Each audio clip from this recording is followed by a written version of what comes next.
প্রিয় শিক্ষার্থী বন্ধুরা, এসএসসি 2026 এবং 27-এ বেশ কিছু পরিবর্তন আসছে। 2026 সালে পরিবর্তনগুলোর মধ্যে অন্যতম হচ্ছে 26 সালে এসএসসি পরীক্ষাতে বেশ কিছু পরিবর্তন আসবে। পরিবর্তনগুলোর এক নম্বর হচ্ছে প্রশ্ন প্যাটার্ন পরিবর্তন। প্রশ্ন প্যাটার্নে আগে সরাসরি সৃজনশীল এবং এমসিকিউ থাকতো।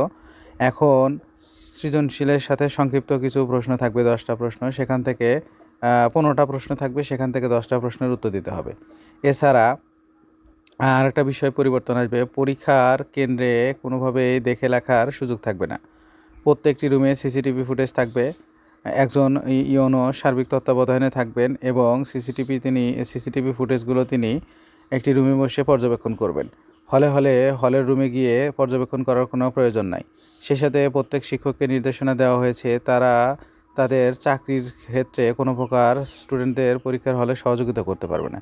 যদি সহযোগিতা করে সেক্ষেত্রে চাকরির বিভিন্ন বিধি অনুসারে সমস্যা তৈরি হবে। এছাড়া আর একটা বিষয় পরিবর্তন আসছে, প্রশ্ন ফাঁস নিয়েও। প্রশ্ন ফাঁস নিয়ে এর আগে বিগত পরীক্ষাগুলোতে মোটামুটি কম বেশি আলোচনা সমালোচনা হয়, কিন্তু এই বছর প্রশ্ন ফাঁস নিয়ে কোনো সুযোগই থাকবে না। নির্দিষ্ট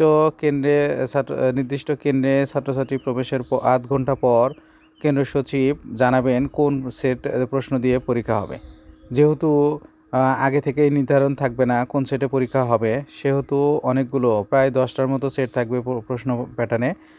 কোনটা দিয়ে পরীক্ষা হবে সেটা বলা কঠিন, এজন্য প্রশ্ন ফাঁসের সম্ভাবনাও কম থাকবে।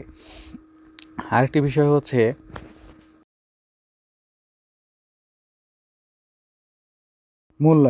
মূল্যায়নটা যথাযথ হবে। আগে বিগত সরকার আমলে বলা হতো যে পরীক্ষাতে কোনো কিছু লিখে আসলে পাস মার্ক দেওয়া হতো বা মোটামুটি 80% মার্ক দেওয়া হতো, কিন্তু এইবার খাতার যথাযথ মূল্যায়ন হওয়ার জন্য নির্দেশনা দেওয়া হয়েছে।